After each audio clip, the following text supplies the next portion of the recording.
کہ اس کے گنبد کو شہید کرنے کی کوشش کی گئی تھی۔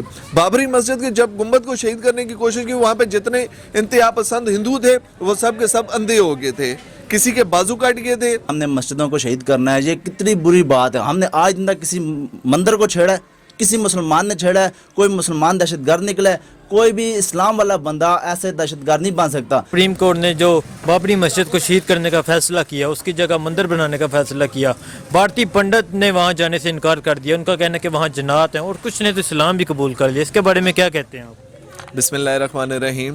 سب سے پہلی بات یہ ہے کہ اسلام ایک زندہ دلانے مذہب ہے، زندہ دلوں کے لیے مذہب ہے۔ یہ ان لوگوں کے لیے ہے جو ہوش کے ناخن لیتے ہیں، ان لوگوں کے لیے نہیں ہے جن کے دل ہی مردہ ہیں۔ سب سے پہلی بات یہ ہے کہ بھارت کی آپ بات کرتے ہیں، بھارت تو ہے ہی مردہ دل لوگوں کا ملک ہے، وہاں پہ تو زندہ دل لوگ رہتے ہی نہیں ہیں۔ اسلام کی بات کرتے ہیں آپ، 1400 صدی گزر گئی ہے اسلام کے بارے میں۔ 1400 صدی میں اسلام کے لوگ بڑے ہیں، اس مذہب کے لوگ بڑے ہیں۔ حالانکہ ہندو ہو گئے، پادری ہو گئے یا عیسائی ہو گئے، اس قسم کے جو لوگ ہیں ان میں کمی آئی ہے۔ اسلام ایک ایسا پرکشش مذہب ہے، اگر آپ وضو کریں تو چائنیز کے اندر کہتے ہیں کہ ہم یہ مساج کے طور پہ استعمال کرتے ہیں، جو آپ کو ہمیں 1400 سال پہلے حضور نبی کریم صلی اللہ علیہ وسلم نے بتا دیا کہ وضو کریں گے تو آپ کو یہ بیماری نہیں ہوگی۔ کرونا وائرس جو آیا ہے، کرونا وائرس، اس کا سب سے بہترین حل وضو ہے۔ یہاں سے دیکھیں کہ اسلام کی پاور کو دیکھیں، اسلام کی طاقت کو دیکھیں۔ یہ تو پھر بھی بابری مسجد کا مسئلہ ہے نا۔ یہاں پہ اگر آپ آ کے دیکھتے ہیں نا کہ مشینری جنات کی وجہ سے واپس ہو گئی ہے، کہ بابری مسجد جس چیز کے اوپر جس کی بنیاد میں اللہ رب العزت کا نام لکھا جاتا ہے، جہاں پہ صدائیں حضور نبی کریم صلی اللہ علیہ وسلم کی آنا شروع ہو جاتی ہیں، جہاں سے اذانیں گونجنا شروع ہو جاتی ہیں، جہاں سے صلی اللہ علیہ کی صدائیں آنا شروع ہو جاتی ہیں، مجھے بتاؤ کون ایسا بدبخت ہوگا جو اس کی بنیادوں کو ہلا کے دکھائے گا؟ کون سا ایسا بدبخت ہوگا جو بابری مسجد کو گرانے کی کوشش کرے گا؟ انشاءاللہ آج سے 18 سال پہلے بابری مسجد کے بارے میں نے یہ انٹرویوز دیکھا تھا، جنگ اخبار کے اندر ایک انٹرویو آیا تھا کہ اس کے گنبد کو شہید کرنے کی کوشش کی گئی تھی۔ بابری مسجد کے جب گنبد کو شہید کرنے کی کوشش کی، وہاں پہ جتنے انتہا پسند ہندو تھے وہ سب کے سب اندھے ہو گئے تھے، کسی کے بازو کاٹ گئے تھے، اور اللہ رب العزت کی طرف سے وہ مفلوج ہو چکے تھے۔ تو یہ اللہ رب العزت کا قہر ہے، ان لوگوں کے اوپر اللہ رب العزت کا عذاب ہے۔ جہاں پہ اللہ رب العزت کو میں نہیں مانتا، وہ وحدہ لا شریک ذات، اس کو کوئی بھی مٹا نہیں سکتا۔ یہ مشینری تو کیا، دنیا کے سب سے بڑے کرین بھی اٹھا کے لے آئے نا، اللہ کے حکم سے بابری مسجد کو کوئی نہیں گرا سکتا، نہ ہی اس کی بنیادوں کو کوئی اکھاڑ سکتا ہے۔ یہاں پہ بات پیدا ہوتی ہے کہ اگر وہاں کے پنڈتوں نے اسلام قبول کیا ہے تو انشاءاللہ کیوں نہ کریں گے جب معجزات دیکھیں۔ حضور نبی کریم صلی اللہ علیہ وسلم کے دور میں چاند کو 2 ٹکڑے کیا تو وہاں پہ غیر مسلمین جتنے بھی کھڑے تھے، ہندو، سکھ، عیسائی، پادری، جو بھی مذہب کے لوگ تھے، انہوں نے جب چاند کو 2 ٹکڑے ہوتے ہوئے دیکھا نا تو انہوں نے کہا یہ چاند انگلی سے 2 ٹکڑے ہو گئے ہیں۔ تو انہوں نے جب یہ معجزہ دیکھا تو انہوں نے اسلام قبول کر لیا۔ پنڈتوں نے تو یہ معجزہ دیکھنا تھا، پنڈتوں کو اس چیز نے اپنی طرف غالب کرنا تھا۔ دیکھیں اسلام کشش کا نام ہے، میٹھا دین ہے، پیارا سا دین ہے، صاف ستھرا سا دین ہے، حلال دین ہے، ٹھیک ہے۔ اب یہاں پہ پنڈتوں نے اگر یہ دیکھا نا کہ ان کی مشینری نے کام ہی نہیں کیا، وہاں پہ جنات نکل آئے ہیں، اللہ رب العزت کی ایک مخلوق نکل آئی ہے جس نے ڈیفنس کیا ہے کہ ان لوگوں کو بابری مسجد کو نہیں توڑنے دینا، تو وہاں پہ دیکھیں اللہ کے حکم سے ان پنڈتوں نے جب معجزہ دیکھا تو معجزانہ طور پر ان کے زبان سے کلمہ لا الہ الا اللہ محمد رسول اللہ۔ یہ تو کیا سمجھتے ہیں پاکستان میں جو اقلیت ہیں، جو ہندو ہیں، سکھ ہیں، ان کو آزادی حاصل ہے، پر بھارت میں جو مسلمان ہیں ان کو آزادی نہیں حاصل، بھارت میں مسجد گرا دی جاتی ہے، اس کے بارے میں کیا کہتے ہیں؟ دیکھیں اسلام ایک امن پسند مذہب ہے۔ اسلام کے بارے میں جتنی بھی بات کی جائے وہاں پہ تاریخیں کم ہو جاتی ہیں، تاریخ دانوں کے الفاظ کم ہو جاتے ہیں۔ اسلام پر امن ہے، ہم ہمیشہ رحم دلی کی اور مساوات کی درس دیں گے۔ اس کے علاوہ مذہب جو ہمارا اسلام مذہب ہے وہ اس چیز کا درس نہیں دیتا کہ کسی کے اوپر ظلم کیا جائے۔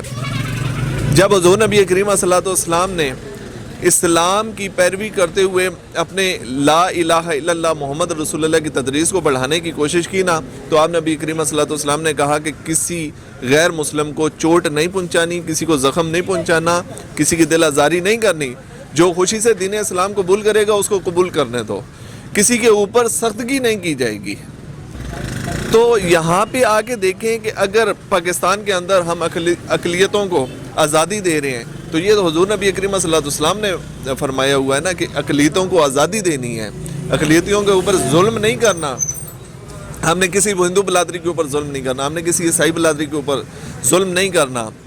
جب وہ لوگ ہم سے کچھ سیکھیں گے تو وہ خود بخود کلمہ گو ہو جائیں گے۔ دیکھیں معجزات ہوتے ہیں، جب وہ ہمیں حسن سلوک دیکھیں گے، ہماری رحمدلی دیکھیں گے، ہماری مساوات دیکھیں گے، اخلاق دیکھیں گے، تو انشاءاللہ خود بخود وہ بھی کلمہ پڑھ لیں گے۔ یہ تو اللہ کا حکم ہے، اللہ تعالیٰ اللہ رب العزت جس طرح انسان کو چاہے اس طرح کر دیتا ہے۔ بسم اللہ الرحمن الرحیم۔ دیکھیں جی، سب سے پہلے تو میں اسلام کو آگے رکھتا ہوں۔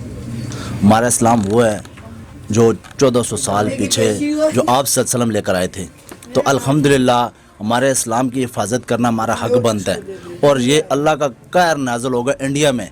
دیکھو ہمارا اسلام مندروں کو نہیں چھیڑتا، چرچ کو نہیں چھیڑتا، کیونکہ ہمارا مذہب اور امن کا مذہب ہے۔ وہ کسی کے بارے میں اس طرح کی فحشات باتیں نہیں پھیلاتا تاکہ وہ امن ہو۔ ہر مذہب اپنے ملک پہ رہ کے کام کرے۔ جو انڈیا میں نریندر مودی ہے، یہ ایک انسان کے نام کا درندہ ہے۔ اس نے جو بابری مسجد کو شہید کرانے کا سوچا تو یہ تو اللہ فیصلہ کرے گا، اور اللہ ان کو تباہ و برباد کرے گا۔ جو اس مسجد کے حوالے سے دیکھو، وہاں پہ اللہ نے اس مسجد کی حفاظت کیا، جنات نکلیں، اور ان کو جو پنڈت تھے انہوں نے اسلام قبول کر دیا۔ اب وہ کیسے اور جی سکیں گے جو اسلام کے بارے میں جو اس طرح کا بیانات کرتے تھے، ہم نے مسجدوں کو شہید کرنا ہے؟ یہ کتنی بری بات ہے۔ ہم نے آج تک کسی مندر کو چھیڑا ہے؟ کسی مسلمان نے چھیڑا ہے؟ کوئی مسلمان دہشت گرد نکلا ہے؟ کوئی بھی اسلام والا بندہ ایسے دہشت گرد نہیں بن سکتا۔ یہ ایک غیر مذہب بندہ ایسا کر سکتا ہے جیسے نریندر مودی ہے، جو پورے دنیا میں اور اسلام کو چھیڑ رہا ہے اور تنگ کر رہا ہے، مسلمانوں کو تنگ کر رہا ہے۔ اب یہ دیکھ لینا کشمیر کے حوالے سے میں بات کروں گا، کشمیر میں جیسے 6 ماہ سے کرفیو لگا ہوا ہے۔ یہ دیکھیں نا، یہ انسان کی خلاف ورزی کے مطابق ایسا کام ہو رہا ہے نا۔ نہیں، جو باقی پنڈت تھے جی، انہوں نے وہاں جانے سے انکار کر دیا، جن کی ڈیوٹی لگائی گئی تھی کہ مسجد کو شہید کیا جائے گا، اور مسجد کو وہ شہید کرنے گئے ہیں تو وہ خود ہی واپس بھاگ گئے ہیں۔ تو سر آپ یہ دیکھیں نا، وہاں پہ اس مسجد کی اللہ حفاظت کر رہا ہے۔ دیکھو انہوں نے دیکھا، آگے جنات نے رکاوٹ کر دی، اور ان لوگوں نے ڈر کے مارے سے اسلام قبول کر لیا۔ کیا اسلام ہمارا سچا ہے؟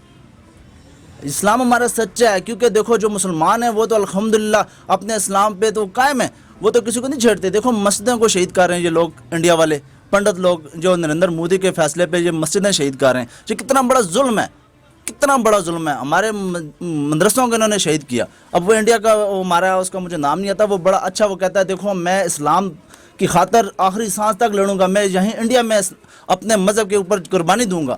کیا ان کا بھی کوئی ایسا ہندو یا کوئی بھی سکھ وغیرہ اس طرح کی بات کر سکتا ہے؟ نہیں کر سکتا۔ الحمدللہ مسلمانوں کے پاس جذبہ ہے، مسلمانوں کے پاس اسلام ہے، اور اسلام والا بندہ کبھی ڈرتا نہیں ہے، وہ جان کی پرواہ نہیں کرتا۔ اگر وہ پرواہ کرتا ہے تو اپنے اسلام کی کرتا ہے، پرواہ کرتا ہے تو اپنے نبی کی کرتا ہے، پرواہ کرتا ہے تو اپنے اللہ کی کرتا ہے، کیونکہ ہم نے جان اللہ کو دینی ہے۔ یہ لوگوں نے جہنم میں جانا، ہر جہنم بھی تو بنی ہے نا، ان لوگوں کے لیے جہنم بنی ہے۔ اللہ نے تباہ و برباد کرے گا انشاءاللہ۔ ہماری دعا ہے اللہ پاک ان کو ہدایت کا راستہ دے، اور کسی کی مذہب کو جو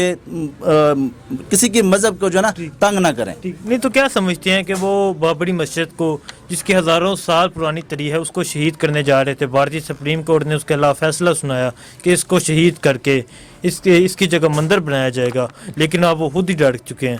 دیکھو جی، مندر تو پہلے تو میں کہتا ہوں یہ انہوں نے فیصلہ ہی غلط کیا۔ دیکھو اگر ہم یہاں پر مندروں کو توڑ کے مسجد بنا دیں تو یہ ہمارا بھی حق بنتا ہے، لیکن ہم ایسا نہیں کرتے۔ کیوں؟ ان کا اپنا مذہب ہے، وہ اپنے مذہب میں رہ کے اپنے طریقے سے کام کریں۔ ہمارا اسلام ہے، ہم اپنے اسلام کے دائرے میں رہ کے کام کریں گے۔ یہ مسجد کو شہید کروانا ایک انڈیا والا کا جو کیا کہتے ہیں اپنا دالتے ہیں، انہوں نے فیصلہ بہت غلط دیا، اور خاص طور یہ ہزاروں سال پرانی مسجد ہے۔ ہمارے لوگ وہاں جا کے اپنی عبادت کرتے تھے، نمازیں پڑھتے تھے۔ یہ لوگ اپنے مندروں میں جاتے ہیں، تو ہمارے مسلمان نے تو تنگ نہیں کیا نا، ہمارے مسلمان نے کبھی ان کو روکا تو نہیں ہے نا، اور آخر یہ لوگ ہمیں روک رہے ہیں اپنے عبادت کرنے سے۔ وائی کیوں؟ یہ غلط کام ہے، بہت ہی انتہائی قسم کا غلط کام ہے۔ ہمارے اسلام کو نہ چھیڑیں۔ جب آپ ہمارا مسلمان جب اپنے اسلام پر